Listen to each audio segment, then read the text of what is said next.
Hi friends! ఈరోజు మనం రీసెంట్‌గా తెలుగులో ఒక మంచి సస్పెన్స్ థ్రిల్లర్ కాన్సెప్ట్‌తో వచ్చిన 'ఆహాలో' స్ట్రీమింగ్ అవుతున్న 'షణ్ముఖ' మూవీ స్టోరీ డిస్కస్ చేసుకోబోతున్నాం. ఇలాగే మీకింకా ఏ మూవీ స్టోరీని ఎక్స్‌ప్లనేషన్ కావాలి అంటే ఆ మూవీ నేమ్ అనేది కామెంట్ బాక్స్‌లో కామెంట్ చేయండి. ఇంకా ఏమాత్రం ఆలస్యం చేయకుండా మూవీలోకి వెళ్ళిపోదాం. మూవీ స్టార్ట్ అవ్వగానే అర్ధరాత్రి సమయంలో ఒక అడవిలోని మారుమూల గూడెంలో విగండి అనే వ్యక్తి తన భార్యకి పురిటినొప్పులు మొదలవడంతో అక్కడ వైద్య సదుపాయం లేక తనని మంచంపై పడుకోబెట్టి పురుడు పోసే మహిళ ఇంటి దగ్గరికి తీసుకెళ్తూ ఉంటారు. అయితే ఆ పురిటి నొప్పులు భరించలేక ఆ మహిళ గట్టిగా కేకలు వేస్తూ ఉండడంతో ఆ అరుపులు ఆ అడవి మొత్తం ప్రతిధ్వనిస్తూ ఉంటాయి. అదంతా చూస్తున్న దేవి అన్నయ్య భద్ర విగండితో, "ఏంటి బావా ఇది? మన గూడెంలో ఏ మహిళ కనడానికి ఇంత కష్టపడ్డది లేదు. మరి నా చెల్లి ఏంది ఇంత కష్టపడుతుంది అని అడగ్గా దానికి విగండి, "అవి దాని అరుపులు కావురా, కడుపులో ఉన్న నా బిడ్డవి. వాడు బయటికి రాకముందే ఈ అడవిని భయపెట్టేస్తున్నాడు. అందుకే అగ్నిపర్వతం బద్దలై అడవిలోని జంతువులన్నీ పారిపోతున్నాయి. ఈ అడవికి రారాజురా వాడు" అని చెప్తాడు. అది విన్న భద్ర, "ఈ ప్రళయం చూస్తుంటే ఇది మంచి శకునం కాదు అనిపిస్తుంది. నీ కొడుకు కడుపులోనే చనిపోయేలా ఉన్నాడు" అనగా దానికి విగండి, "నా బిడ్డ విషయంలో చచ్చిపోతాడు అన్న పదం కూడా వాడొద్దు. వాడు చంపేవాడే కానీ చచ్చేవాడు కాదు. ఒకవేళ వాడు చనిపోతే క్షుద్ర పూజలతో వాడిని ఎలా బ్రతికించుకోవాలో నాకు బాగా తెలుసు అని నా శక్తులతో నా బిడ్డని ఏదో ఒక రోజు రారాజుని చేస్తా అంటాడు. ఇంకా అలా విగండి తన భార్య దేవిని పురుడు పోసే మహిళ ఇంటి దగ్గరికి తీసుకుని వెళ్ళగా ఆ మహిళ దేవిని ఇంట్లోకి తీసుకుని వెళ్ళి దేవికి పురుడు పోసి దేవికి పుట్టిన బిడ్డని చూసి భయంతో అక్కడి నుండి పారిపోతుంది. అది చూసిన విగండి అండ్ భద్ర లోపలికి వెళ్ళి ఆ బిడ్డని చూసి షాక్ అవుతారు. ఎందుకంటే ఆ బిడ్డ 6 ముఖాలతో వికృతంగా పుట్టి ఉంటాడు. భద్ర విగండితో, "ఏంటి బాబా ఈ వికృత రూపం" అని అడగ్గా దానికి విగండి, "ఇది షణ్ముఖుని ఆగమనం. దీనికి పరిష్కారం కనుక్కొని తిరిగి వస్తా. అప్పటిదాకా నీ చెల్లెల్ని బిడ్డని జాగ్రత్తగా చూసుకో" అని అక్కడి నుండి వెళ్ళిపోతాడు. ఇంకా ఆ రోజు నుండి దేవి వికృత రూపంతో పుట్టిన బిడ్డని ఎంతో ప్రేమగా పెంచుతుంది. అయితే తన బిడ్డ వికృత రూపం చూసి పిల్లలు ఎవరు తనతో ఆడుకోవడానికి కూడా దగ్గరికి రాకుండా దెయ్యమని పిలుస్తూ ఉంటారు. దాంతో దేవి తన బిడ్డ పరిస్థితి చూసి చాలా బాధపడుతుంది. ఎవరు ఏమనుకున్నా సరే తన బిడ్డని ప్రేమగా చూసుకుంటూ ఉంటుంది. మరో పక్క విగండికి షణ్ముఖుడి సమస్యకి పరిష్కారం కాశీ విశ్వేశ్వరుడు వెలిసిన వారణాసిలో లభిస్తుంది అని తెలిసి వెంటనే కాశీకి చేరుకొని అక్కడి అఘోరీల దగ్గరికి వెళ్ళి తన సమస్య గురించి చెప్పి వారి దగ్గర విద్యలు నేర్చుకుని తర్వాత షణ్ముఖుడి సమస్య పరిష్కారం కోసం కేరళలోని మున్నార్ ఫారెస్ట్కి చేరుకుని అక్కడ ఉండే స్వామీజీని కలిసి, "స్వామీజీ, నా షణ్ముఖుడి సమస్యకి పరిష్కారం లేదా?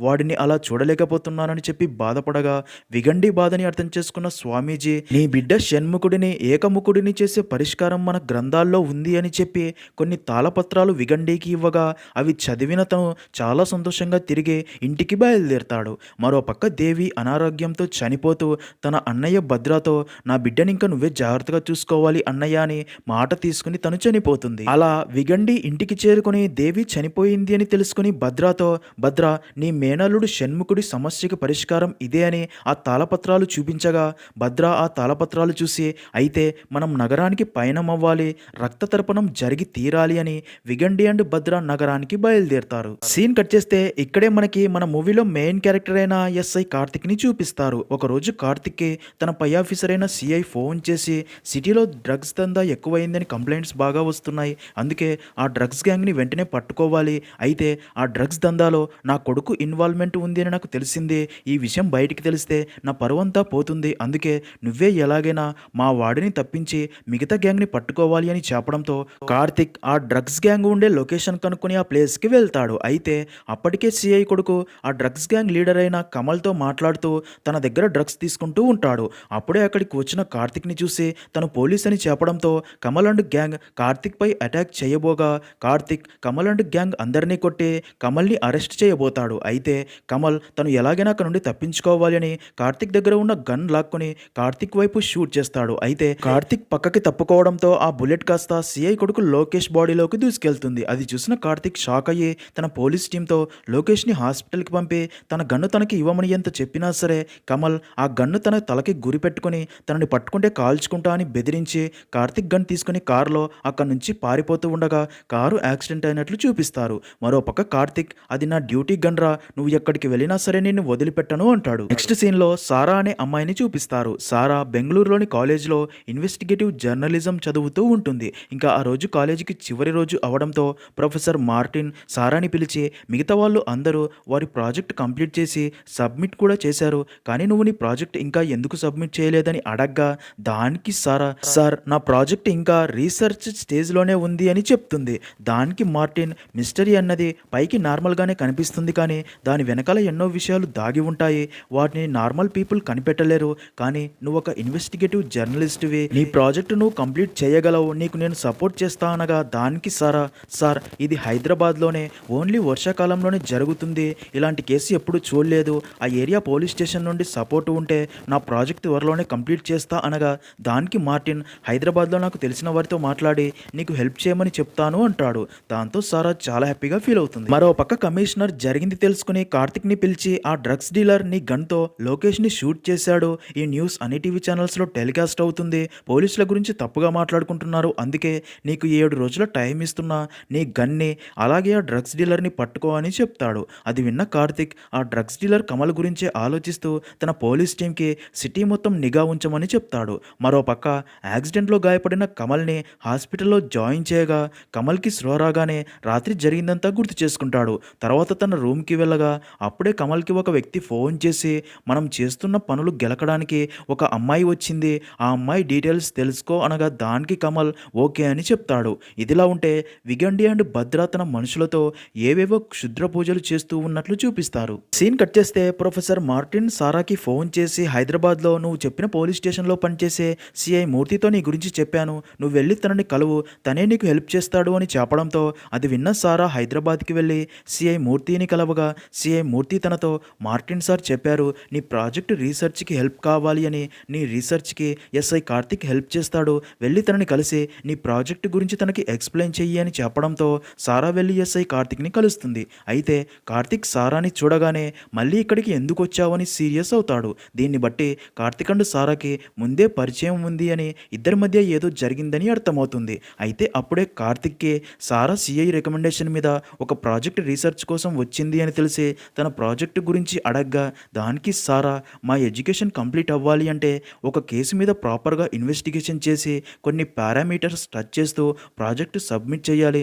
తర్వాత జాబ్స్ కూడా ప్రాజెక్ట్ బేస్ చేసుకునే వస్తాయి, నేను రీసెర్చ్ చేస్తున్న ప్రాజెక్ట్ హ్యూమన్ సూసైడ్స్, అందుకే 6 సంవత్సరాలుగా జరిగిన సూసైడ్ కేసులన్నీ స్టడీ చేయగా ఇదిగో ఈ ఫొటోస్లోని అబ్బాయిల సూసైడ్స్ మాత్రమే నాకు ఒకే ప్యాటర్న్లో జరిగాయి అనిపించి వీళ్ళ గురించి డీటెయిల్స్ తెలుసుకోగా, ఈ చనిపోయిన అబ్బాయిల అందరికీ లవర్స్ ఉన్నారు, అయితే వీళ్ళు సూసైడ్ చేసుకోవడానికి ఒక నెల ముందే వీరు ప్రేమించిన అమ్మాయిలు కనబడకుండా పోయారు, ఆ అమ్మాయిల ఫ్యామిలీస్ని కలిసి డీటెయిల్స్ తెలుసుకోగా వేరు కారణాలతో ఇంట్లో గొడవపడి వెళ్ళిపోయారని తెలిసింది, అలా వెళ్ళిన ఏ అమ్మాయి కూడా తిరిగి ఇంటికి రాలేదు, అదే బాధతో ట్రూగా లవ్ చేసిన ఈ అబ్బాయిలు వారిని తలుచుకుని సూసైడ్ చేసుకుని చనిపోయారని తెలుసుకున్నా, అయితే ఈ చనిపోయిన అబ్బాయిలకి ఒకరితో ఒకరికి ఎలాంటి సంబంధం లేదు, ఇంకా ఆ అమ్మాయిలు ఇంట్లో నుంచి వెళ్ళిపోవడానికి అబ్బాయిలు సూసైడ్ చేసుకోవడానికి కూడా ఎలాంటి సంబంధం లేదు, మరి ఆ అమ్మాయిలు ఏమైపోతున్నారో తెలుసుకోవాలి, ఇదే నా ప్రాజెక్ట్, ఇవన్నీ ఈ సిటీలోనే జరుగుతున్నాయని చెప్తుంది.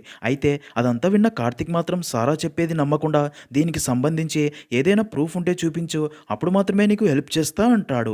ఇక్కడే మనకు తెలిసే ఒక విషయం ఏంటంటే, నిజానికి కాలేజీ డేస్లో సారా అండ్ కార్తిక్ ప్రేమించుకుని ఉంటారు, కానీ కొన్ని కారణాల వల్ల సారా కార్తిక్కి దూరమై ఉంటుంది. ఇక్కడే మనకి ఒక చిన్న ఫ్లాష్ బ్యాక్ని చూపిస్తారు. నిజానికి ఆ రోజు కార్తిక్ గన్నుతో కమల్ కారులో పారిపోతూ ఉండగా, మరో పక్క ఒక వ్యక్తి ఒక అమ్మాయిని కిడ్నాప్ చేసి కారులో తీసుకెళ్తూ ఉంటాడు. అయితే ఇక్కడే ట్విస్ట్, ఆ 2 కార్లు గుద్దుకుని యాక్సిడెంట్ అవ్వగా కిడ్నాపర్ అండ్ కమల్ స్రో కోల్పోయి పడిపోతారు. అయితే అప్పుడే స్రో వచ్చిన ఆ అమ్మాయి తనకి అక్కడ ఎవరైనా హెల్ప్ చేస్తారేమో అని గట్టిగా అరిచినా సరే అక్కడ ఎవ్వరూ లేకపోవడంతో స్పృహ కోల్పోయి పడి ఉన్న కమల్ని చూసి బాగా ఆలోచించి అక్కడే ఉన్న గాజు ముక్కతో కమల్ చేయిపై తన ఫోన్ నెంబర్ రాసి అక్కడ నుండి వెళ్ళిపోవాలి అని చూడగా, అప్పుడే ఆ కిడ్నాపర్కి స్రో వచ్చి ఆ అమ్మాయిని పట్టుకుని బంధించి ఫారెస్ట్ ఏరియాకి తీసుకెళ్లి ఒక వ్యక్తికి ఆ అమ్మాయిని అప్పచెప్తాడు. ఇక్కడే ట్విస్ట్ ఏంటంటే, ఆ వ్యక్తి ఎవరో కాదు, భద్ర, తను ఈ అమ్మాయి తులారాశి కన్యనే కదా, ఈ అమ్మాయితో యజ్ఞం పూర్తవుతుంది అంటాడు. దానికి కిడ్నాపర్, మరి శ్రావ్య ఎక్కడా అని అడగ్గా ఎలాంటి సమాధానం చెప్పకుండా భద్ర ఆ అమ్మాయిని అడవిలోని సీక్రెట్ ఏరియాకి తీసుకుని వెళ్ళి తన బావ విగండితో, బావ చివరి తులారాశి కన్యని కూడా తీసుకువచ్చాను, ఈ కన్య రక్తంతో మన షణ్ముఖుడు ఏకముఖుడు అవబోతున్నాడు, నీ క్షుద్ర శక్తులను ఉపయోగించి నా మేనలుడికి విముక్తి కలిగించు, సాక్షాత్తు ఆ షణ్ముఖుడిలో ఉన్న దివ్య తేజస్సు ఈ లోకానికి చూపించు అంటాడు. అది విన్న విగండి భద్ర ఇప్పటికి సగం పని మాత్రమే పూర్తయిందిరా, 6 రాశులు 6 నక్షత్రాలు గల అమ్మాయిల రక్త తర్పణం ఈ ప్రయోగం దాకా మాత్రమే ఉపయోగపడుతుంది. అయితే ఈ 6 నక్షత్రాలు 6 రాశులను తన ఆధీనంలో ఉంచుకునేదే క్లింకార. ఆ శక్తి నాకు కావాలి. అలాంటి శక్తి గల కన్యని తీసుకుని వస్తేనే ఈ యజ్ఞం పూర్తవుతుంది. అయితే 1,000,000 మందిలో ఒకే ఒక క్లింకార ఉంటుంది. నా ప్రయోగం వచ్చే అమావాస్యలోగా పూర్తి అవ్వాలి. ఏం చేసైనా సరే ఆ క్లింకారని పట్టుకుని తీసుకుని రండి, లేదంటే ఇన్ని సంవత్సరాల మన కష్టం వృధా అవుతుంది. ఆ క్లింకార పేరు గల అమ్మాయి రక్త తర్పణం జరిగి తీరాల్సిందే అని చెప్పి పంపుతాడు. నెక్స్ట్ సీన్ లో జావేద్ అనే అబ్బాయి తన అమ్మ ఆపరేషన్ కి డబ్బు లేక తన అమ్మని చూసి బాధపడుతూ ఉండగా అప్పుడే ఒక వ్యక్తి జావేద్ కి ఫోన్ చేసి మీ అమ్మ ఆపరేషన్ కి డబ్బు కావాలి అంటే నేను చెప్పింది చేయాలి అనగా దానికి జావేద్ కూడా ఓకే అని చెప్తాడు. తర్వాత జావేద్ సారా ప్రాజెక్టు ఇన్వెస్టిగేషన్లో ఫొటోస్ తీయడానికి తనతో పాటే జాయిన్ అవుతాడు. ఇదిలా ఉంటే సారాకి ఒక ఫేస్బుక్ పోస్ట్ ద్వారా శ్రావ్య అనే అమ్మాయి తన తమ్ముడితో గొడవపడి ఇంట్లో నుంచి వెళ్ళిపోయిందని తెలియడంతో అదే విషయం కార్తిక్కి చెప్పి శ్రావ్య తమ్ముడు అండ్ ఫ్రెండ్ ద్వారా శ్రావ్యకి లవర్ ఉన్నాడా అని తెలుసుకోగా శ్రావ్య శ్రీకాంత్ అనే అబ్బాయితో రిలేషన్షిప్లో ఉంది అని తెలిసి ఆ అమ్మాయి మిస్ అయిన నెలలోపే ఆ అబ్బాయి సూసైడ్ చేసుకుని చనిపోవడం ప్యాటర్న్ కాబట్టి శ్రీకాంత్ని కలిస్తే ఏదైనా ఇన్ఫర్మేషన్ తెలిసే ఛాన్స్ ఉంది అని శ్రీకాంత్ డీటెయిల్స్ తెలుసుకుని తన ఫ్లాట్కి వెళ్ళగా అక్కడ శ్రీకాంత్ ఉండడు. ఇక్కడే ట్విస్ట్ ఏంటంటే నిజానికి శ్రావ్య తన సీనియర్ అయిన కౌశిక్తో రిలేషన్షిప్లో ఉంటే శ్రీకాంత్ శ్రావ్యతో మిస్బిహేవ్ చేశాడు అని, కౌశిక్ అండ్ శ్రీకాంత్ మధ్య గొడవ జరిగింది అని. అయితే ఇప్పుడు కౌశిక్ యుఎస్లో ఉండగా ఇంకా శ్రీకాంత్ అండ్ శ్రావ్య మాత్రం కనబడకుండా పోయి ఉంటారు. నిజానికి ఆ రోజు అమ్మాయిని కిడ్నాప్ చేసి భద్రాకి అమ్మాయిని అప్పగించింది ఎవరో కాదు, ఈ శ్రీకాంతే. ఇంకా కార్తిక్ అండ్ సారా శ్రీకాంత్ అండ్ శ్రావ్యాల గురించి తెలుసుకోవడానికి డీటెయిల్స్ అన్ని తెలుసుకుంటూ ఉంటారు. మరోపక్క కమల్కి భద్ర ఫోన్ చేసి ఆ అమ్మాయి మన గురించి తెలుసుకోవడానికి చాలా లోతుకు వెళ్తుంది, అందుకే షూటర్ బుల్లెట్ రాజాకి చెప్పి దాన్ని చంపేసేయి అనడంతో కమల్ బుల్లెట్ రాజాకి ఫోన్ చేసి నీకు ఒక అమ్మాయి ఫోటో పంపుతున్నా దాన్ని చంపేయి, అలాగే నీకు ఒక పేరు నక్షత్రం రాసి కూడా పంపిస్తున్నా అలాంటి అమ్మాయిని పట్టుకో అని డీల్ ఇస్తాడు. సీన్ కట్ చేస్తే కార్తిక్ టీంలోని కానిస్టేబుల్ రవి కమల్ ట్రీట్మెంట్ తీసుకున్న హాస్పిటల్ వారిని కలిసి మాట్లాడగా కమల్ చేతి మీద ఒక ఫోన్ నెంబర్ ఉంది అని ఆ ఫోన్ నెంబర్ని రవికి ఇచ్చి ఉంటారు. అందుకే రవి ఆ ఫోన్ నెంబర్ ఎవరిదా అని డీటెయిల్స్ కనుక్కోగా అది వర్షిత అనే అమ్మాయిది అని తెలుస్తుంది. దాంతో రవి వెంటనే కార్తిక్కి ఫోన్ చేసి అదే విషయం చెప్పి కమల్ మీ గన్ తీసుకుని పారిపోయిన రోజు నుండే ఈ అమ్మాయి కూడా కనిపించడం లేదు అని తన పేరెంట్స్ చెప్తున్నారని చెప్తాడు. అది విన్న కార్తిక్కి అయితే కమల్కి ఈ అమ్మాయి కనిపించకపోవడానికి లింక్ ఉందేమో అని డౌట్ వచ్చి కమల్ని పట్టుకుంటే అసలు నిజం తెలుస్తుంది అని చాలా కష్టపడి కమల్ ఉన్న ప్లేస్ కనిపెట్టి అక్కడికి వెళ్ళి తనని పట్టుకోవాలి అనుకోగా కమల్ కార్తిక్ నుండి తప్పించుకుని పారిపోతాడు. ఇంకా తర్వాత కార్తిక్ సారాని కలిసి తనకి వర్షిత ఫోటో చూపించి తనని ఎప్పుడైనా చూసావా అని అడగ్గా వర్షిత ఫోటో చూసిన సారా చూడలేదు అని చెప్తుంది. అప్పుడే సారా కార్తిక్ని తన ఫ్లాట్కి ఇన్వైట్ చేస్తుంది. అలా కార్తిక్ సారా ఫ్లాట్కి వెళ్తాడు. నిజానికి ఇప్పటికీ కూడా ఇద్దరికి ఒకరంటే మరొకరికి చాలా ఇష్టం ఉంటుంది. అప్పుడు సారా తన ఫాదర్ కోసం కార్తిక్కి దూరమై ఉంటుంది. అదే విషయం ఇప్పుడు కార్తిక్కి చెప్పి నువ్వంటే నాకు ఎప్పటికీ ప్రాణమే కార్తిక్ అని తనని హక్ చేసుకోగా కార్తిక్ కూడా తనని హక్ చేసుకుని అలా ఇద్దరు కలిసిపోయి మరింత క్లోజ్ అవుతారు. అదే టైంకే బుల్లెట్ రాజా సారా ఇంటి దగ్గరికి చేరుకుని గన్తో తనని షూట్ చేసి చంపాలి అనుకుంటాడు. ఎందుకంటే భద్ర కమల్కి చెప్పిన అమ్మాయి కమల్ బుల్లెట్ రాజాకి పంపిన ఫోటో సారాదే కాబట్టి. ఇక అలా బుల్లెట్ రాజా సారాని షూట్ చేసి చంపాలి అనుకోగా సారాతో పాటే ఎస్ఐ కార్తిక్ని చూసి అదే విషయం ఫోన్ చేసి కమల్కి చెప్పగా అది విన్న కమల్ ఫుల్గా టెన్షన్ పడి అయితే అక్కడ నుండి వెంటనే తిరిగి వచ్చేసి మళ్ళీ చూసుకుందాం అనడంతో బుల్లెట్ రాజా అక్కడ నుండి వెళ్ళిపోతాడు. నెక్స్ట్ సీన్లో మరుసటి రోజు ఉదయం అన్ని టీవీ ఛానల్స్లో కూడా శ్రీకాంత్ తన రూమ్లో సూసైడ్ చేసుకుని చనిపోయాడని చూపిస్తూ ఉంటారు. ఆ న్యూస్ చూసిన సారా అండ్ కార్తిక్ షాక్ అయ్యి వెంటనే క్రైమ్ స్పాట్కి వెళ్ళి శ్రీకాంత్ బాడీని చూసి తను చనిపోయి 2-3 రోజులైందని అర్థమయ్యి తన ఫోన్ చెక్ చేయగా శ్రీకాంత్కి వచ్చిన చివరి కాల్ కౌశిక్ ఇండియా నెంబరే అని అర్థమవుతుంది. ఇంకా శ్రీకాంత్ వాట్సాప్ చెక్ చేయగా అందులో వర్షిత ఫోటో కూడా ఉంటుంది. ఇక్కడే ట్విస్ట్ ఏంటంటే వర్షిత ఫోటోని కౌశికే శ్రీకాంత్కి పంపి ఉంటాడు. అలాగే తన ఇంటి గరాజ్లో కూడా ఆ యాక్సిడెంట్ అయిన కారు ఉంటుంది. అదంతా చూసిన కార్తిక్ బాగా ఆలోచించగా ఆ రోజు గన్తో పారిపోతున్న కమల్ కార్తో యాక్సిడెంట్ అయిన ఆపోజిట్ కార్లోనే శ్రీకాంత్ వర్షితాన్ని కిడ్నాప్ చేసి తీసుకెళ్తూ ఉండగా యాక్సిడెంట్ జరిగి వర్షితను కిడ్నాప్ చేసి తీసుకెళ్తున్నాడు అని క్లూగా తన ఫోన్ నెంబర్ని కమల్ చేయి మీద రాసి ఉంటుందని అర్థమవుతుంది.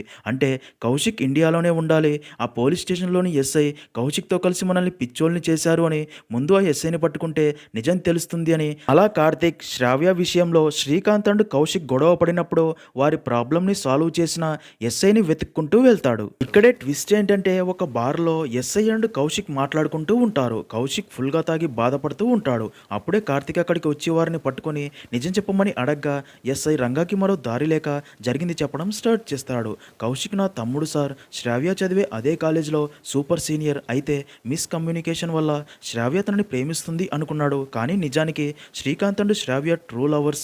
కౌశిక్ హైయర్ స్టడీస్ కోసం యూఎస్ వెళ్ళాక శ్రీకాంత్ అండ్ శ్రావ్యల గురించి రూమర్స్ రావడంతో అది కన్ఫర్మ్ చేసుకోవడానికి తనే లోకల్‌గా ఒక డిటెక్టివ్‌ని హైర్ చేశాడు.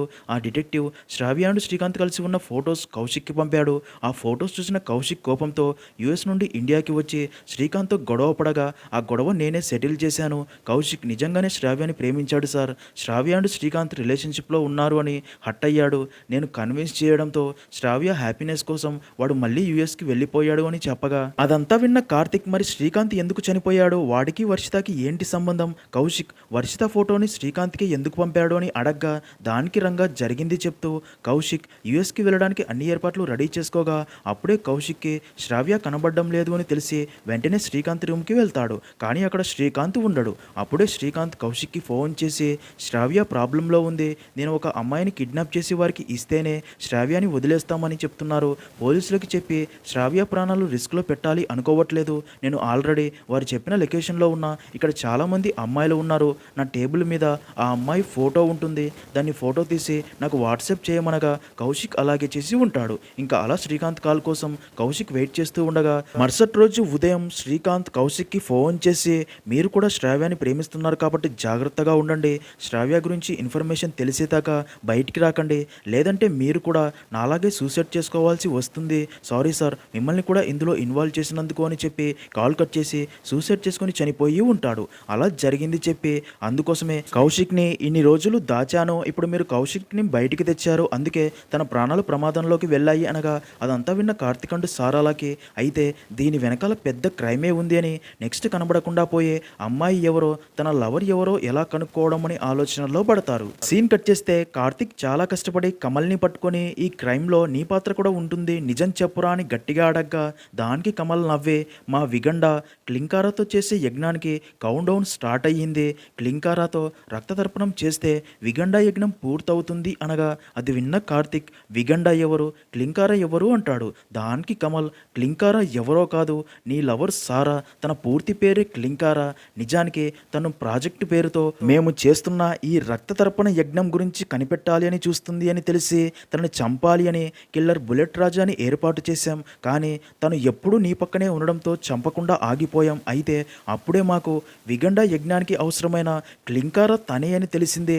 ఇప్పుడు క్లింకారాని నువ్వే తీసుకెళ్లి విగండాకి అప్పజెప్పాలి తప్పదు అంటాడు. అదంతా విన్న కార్తిక్కి చాలా కోపం వచ్చి ఇదంతా నువ్వు ఏ డబ్బు కోసమైతే చేస్తున్నావో అదే డబ్బుతో పాటు నిన్ను తగలబెడతా అనగా దానికి కమల్ ముందు నీ సారాని కాపాడుకో అక్కడ విగండ యజ్ఞం ప్రారంభించాడు అని చెప్పడంతో అది విన్న కార్తిక్ వెంటనే సారా దగ్గరికి వెళ్తాడు. ఇంకా సారాని క్లింకారా అని భద్రాకి చెప్పగా నిజం తెలిసిన ఎవరు బ్రతికి ఉండకూడదు అని భద్ర కమల్ని కత్తితో పొడిచి అక్కడి నుంచి వెళ్ళిపోతాడు. దాంతో కమల్ వారి కోసం తను అంత కష్టపడితే చివరికి తననే చంపేశారు అని బాధపడతాడు. నెక్స్ట్ సీన్ లో కార్తిక్ సారా దగ్గరికి వెళ్ళి నువ్వు ప్రమాదంలో ఉన్నావు అదంతా నీకు తర్వాత చెప్తాను పదాని అక్కడ నుండి తీసుకెళ్లబోగా విగండ తన శక్తులతో కార్తిక్ని తన ఆధీనంలోకి తెచ్చుకొని కార్తిక్తోనే సారాని అక్కడికి రప్పించుకొని భద్ర సారాని అక్కడ నుండి యజ్ఞం జరిగే ప్లేస్కి తీసుకెళ్తూ కార్తిక్తో యజ్ఞం ముగిసేదాకా నువ్వు మా ఆధీనంలోనే ఉండాలి అని చెప్పి అలా క్లింకారాని యజ్ఞం జరిగే ప్లేస్కి తీసుకుని వెళ్ళి విగండాతో మన షణ్ముఖుడు ఏకముఖుడిని చేసే క్లింకారా ఇదే అని చెప్పడంతో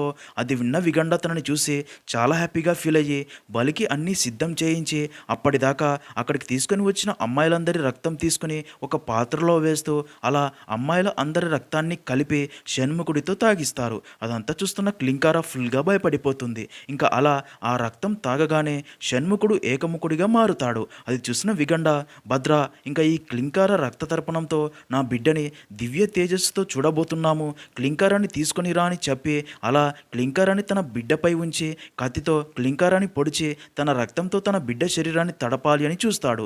దాంతో క్లింకార భయంతో గట్టిగా అరుస్తుంది. అప్పుడే అక్కడికి కార్తిక్ వచ్చి వారిని కొట్టి క్లింకారాన్ని పక్కకి లాగి కాపాడతాడు. ఇంకా కార్తిక్ని చూసిన విగండ అండ్ భద్రాకి వీడు తమ ఆధీనం నుండి ఎలా బయటపడ్డాడో అర్థం కాదు. నిజానికి చావు బతుకుల్లో ఉన్న కమల్ తను తప్పు చేశానని రియలైజ్ అయ్యి అక్కడికి వచ్చి కార్తిక్ చేతికి అమ్మవారి కంకణం కడతాడు. దాంతో కార్తిక్ నార్మల్ అయి ఉంటాడు. ఇంకా అలా కార్తిక్ విగండ అండ్ భద్రాని కొడుతూ ఉండగా అమావాస్య ముగుస్తూ ఉండడంతో భద్ర తన మేనల్లుడిని ఎలాగైనా మార్చాలి అని క్లింకారాన్ని చంపబోతాడు. దాంతో కార్తిక్ అది చూసి కమల్ దగ్గర తీసుకున్న తన గన్తో తనని షూట్ చేయగా భద్ర చనిపోతాడు. అది చూసిన విగండ 6 తలలతో వికృతంగా పుట్టిన నా కొడుకుని అత్యంత తేజస్సు గల వాడిలా చేయడం కోసం 6 సంవత్సరాలుగా ఇదంతా చేస్తూ ఉంటే నువ్వు నా యజ్ఞాన్ని చివరి క్షణంలో పాడు చేస్తున్నావు అంటాడు. దానికి కార్తిక్ ఈ లోకంలో ఎంతోమందికి ఇలా వికృత ఆకారంలో బిడ్డలు పుడుతూ ఉంటారు, వారిని ప్రేమగా పెంచాలి, కానీ ఇలా వారి కోసం ఇలాంటి మారణ హోమం చేయకూడదు అని తననే చంపబోగా విగండ కార్తిక్ చేతికి ఉన్న కంకణం మళ్ళీ తీసేసి తనని తన ఆధీనంలోకి రప్పించుకొని క్లింకార రక్తంతో తన కొడుక్కి రక్త తర్పణం చెయ్యాలి అని క్లింకార గొంతు కొయ్యగా ఆ రక్తం కాస్త ఎగిరి కార్తిక్ మీద పడడంతో కార్తిక్ మళ్ళీ నార్మల్ అయ్యి అదంతా చూసి కోపంతో విగండాని చంపేస్తాడు. అప్పుడే అక్కడికి పోలీస్ టీం రాగా సారాని వెంటనే హాస్పిటల్కి పంపి కార్తిక్ షణ్ముఖుడిని చూసి తనతో